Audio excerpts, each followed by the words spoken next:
Hi, everybody. Thanks for joining me for today. So, in 45, I think, before I was born, my mom was a single gal, and she was teaching in upstate New York in a place outside of Syracuse called Tully. She was the music teacher, and she went off one June day with a friend of hers to a shower. Is either a baby shower or a wedding shower. I don't remember the story. And there was a tractor trailer that was parked on a hill. And as the car was approaching, my mom was in the passenger seat and her friend was driving. And as the car was approaching, the brakes gave way on the tractor trailer, and it came careening down the road and hit them head on. Nothing happened to the driver. My mother was pinned under the engine. She was 25, so 45. She was pinned under the engine at age 25. Compound fracture to both legs, green stick fracture to her left elbow, so she had no elbow. All kinds of internal injuries, broken pelvis they didn't know about until years later. Pronounced dead 3 times in the course of that event. Ended up at a hospital, Krauss-Irving Memorial Hospital in Syracuse. She was there in the hospital for a year and a half, and then convalesced an additional year with her private duty nurse, who turned out to be, not surprisingly, her best friend for the rest of her life. She had been a babysitter.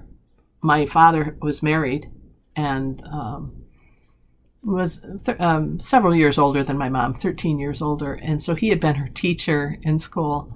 And she had babysat his three children. His wife ended up dying shortly, not too long after the accident, within 6 or 7 years after the accident. And then one thing led to another, and they finally got married, and then I was born after that. But he and his wife and the kids loved my mom so much that they sent her a rose in the hospital every day that she was in the hospital for a year and a half. And it was in a bud vase, which I have here. This is the vase. And you can't see it, but there's some like etchings in the glass. And it's just, beautiful. And so now I have put some flowers from the garden and the trees into that. The reason I bring this up is because we all have things that are special.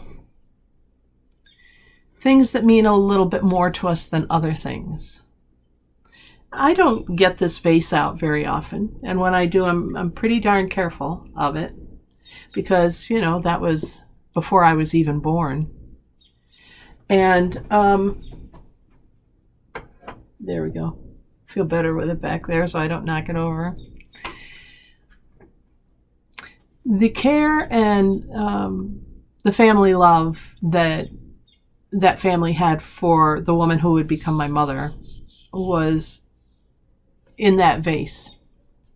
Well, after they got married, as a matter of fact, he continued to send flowers to her every Friday. It was a standing order at the florist, and sometimes they'd be, cut flowers, and sometimes it would be a dish garden or whatever, different things. But so flowers are important in our family. And the things that are special to us, we all have them. And sometimes we have them and they're not special to anybody else. And I hear this increasingly from parents of of adults who are now in their 20s and 30s. It's like, oh, I don't want that. That will just take up space, more room. And so we're having to deal on a regular basis with things that were important to us, that importance is not shared by others. I think that's also true of our spiritual life. We all have people for whom we pray or we are engaged with them. We want them to understand. We want whatever is special to us to be special to them. and it just isn't sometimes. They don't believe the way we do. They don't see life the way we do. They don't, they're not us. Go figure. They're going to have their own special things, and they're going to have their own understandings, and they're going to have their own faith, and they're going to have their own priorities. And sometimes that's hard. And today I'm going to challenge us all to say, why is that so hard? Why is that hard? Well, isn't it okay for people to feel differently about things, and for people to react differently, and for people to prize different things? The same things are not going to have the same meaning to everybody. And if you look back in the Bible, you see that that's been true throughout our Judeo-Christian history.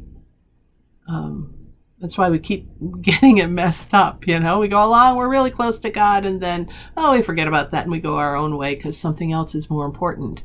And then God sends some sort of prophet or a message or a sign or an epiphany or something and tries to bring us back on track, and we're good and we're back and we say, yeah, this is it. This is where I should have been all along. And then something else comes along, and, it's like a squirrel moment, as they say. You're focused on something until you see the squirrel run by, and then it's like a dog. You're just going to be focused on that, or we're looking at the newest shiny object. That's who we are as humans. So what I'm going to say to you today is, enjoy the things that you love that are special to you. Take them out and look at them. Use the vase sometimes. But don't expect that anybody else is going to have that same meaning, and it's okay. Because you probably don't have the same appreciation for what they are showing you is important to them. And it's true about people in general. We show others the parts of us that are important to us, the parts to share. And sometimes they're well received, and sometimes they're not. You know who loves us all the time? Yeah, the big guys and gals. God and Jesus and Spirit, we are wrapped in their love, and we are important. And the things that are important to us are important to them because they're important to us. And they are with us, and every part of us is important to God. Every part of us. So it's okay if my parts aren't that important to other people that I know around me right now, because I'm important to God, and so are you. That's the thought for the day. Thanks for joining me. I hope you'll think about it throughout the day, and I'll see you next time. I'm Deb Swift, pastor of South Presbyterian Church in Rochester, New York. Thank you for joining me for this prayerful pause with the pastor, a few moments to think of something greater than ourselves. I'll see you next time. Until then, be safe, be careful. God bless. Bye for now.